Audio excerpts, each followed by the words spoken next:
Good morning. So this week we are going to start talking about sequences and series. Kind of going to get away from the function a little bit, though everything about this is a function. We just don't really call them functions necessarily. And we're going to start looking for a lot of patterns, and we're going to try to connect our domain and range a lot when we're working through these.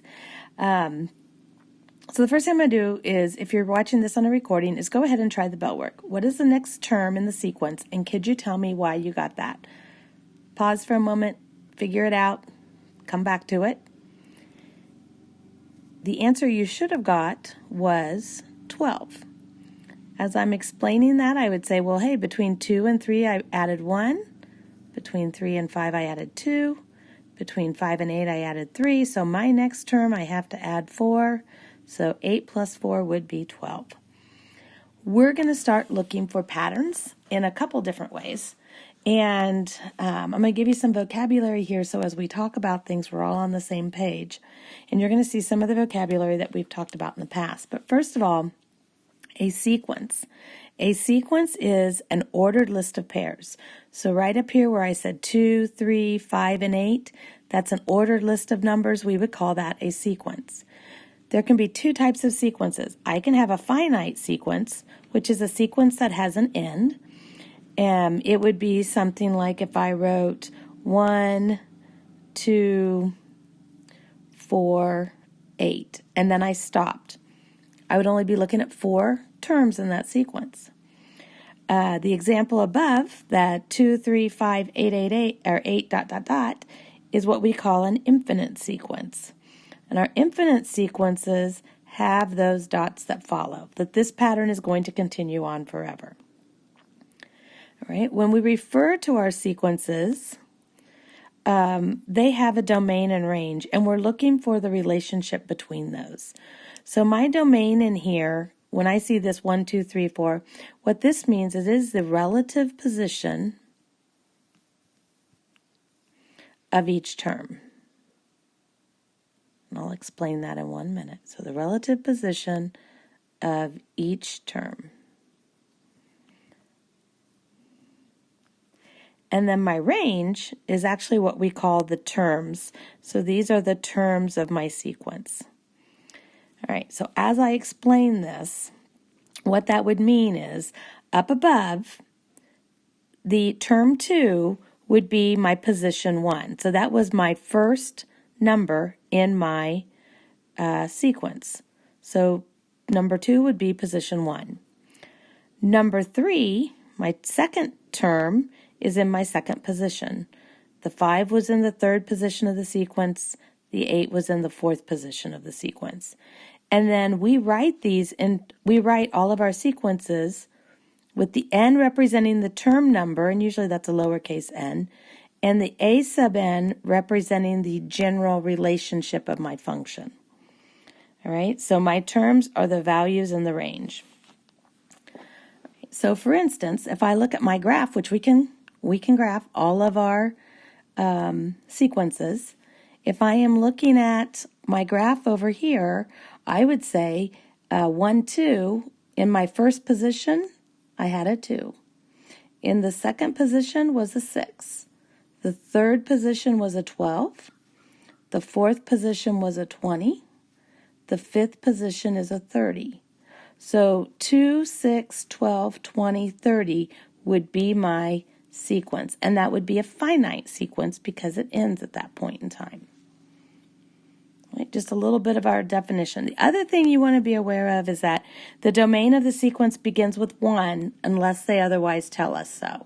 So we're always going to say, hey, we're going to start with 1 as my n and then work through my sequences unless they tell me otherwise, right? But for today, I think that's going to be mostly the case.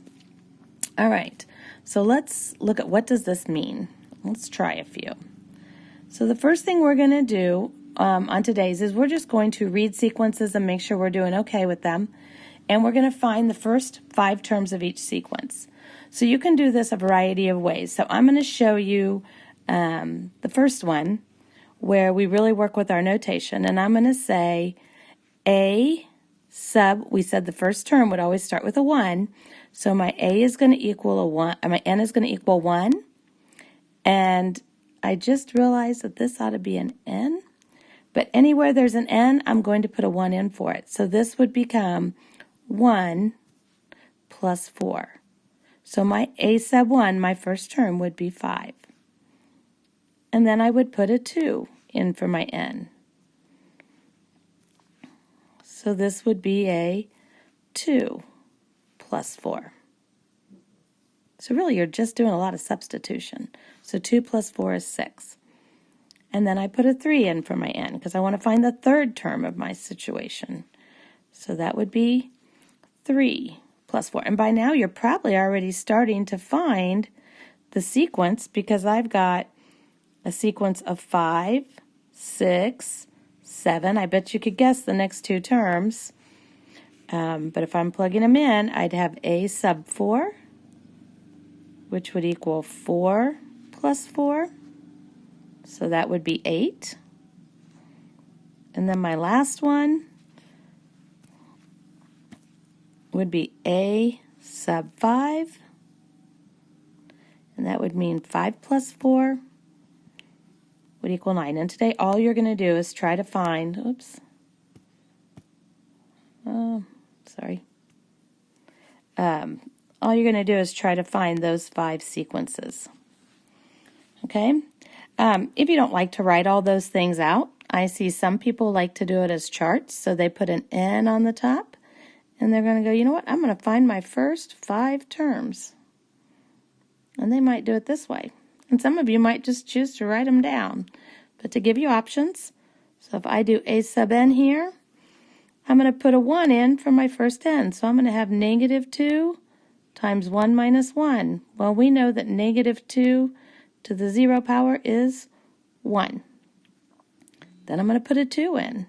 So negative 2 to the 2 minus 1. So this would be negative 2 to the first power. This would be a negative 2. Make sure you keep those parentheses around there, that negative 2. And then I have negative 2 to the 3 minus 1. So I have negative 2 squared. Negative 2 times negative 2 is 4. Maybe you're starting to see a pattern by now. Negative 2 to 4 minus 1 would be negative 2 to the third power, which would be negative 8. And then the fifth term, negative 2 to the 5 minus 1 would be negative 2 to the fourth power, which would be negative 16. All right. And then the last one, you can do whichever method you want. Just because of space here, I'm going to go back to the first one, but I'm going to do a sub 1 equals 1 over 1 plus 1. So this would be 1 over 2. I'm going to put my second term, so that goes in there. So that's going to be 2 over 2 plus 1. So that would be 2/3. A sub 3, I'm going to put 3 in for my n. So that would be 3 over 3 plus 1, which would be 3/4. Maybe you're finding a pattern. A sub 4 would be 4 over 4 plus 1, so that would be 4/5.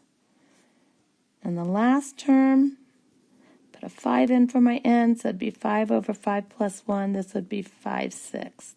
So my answer here would be 1/2, 2/3, 3/4, 4/5, and 5/6. So those would be your sequence numbers. All right. Good luck on writing your sequences today.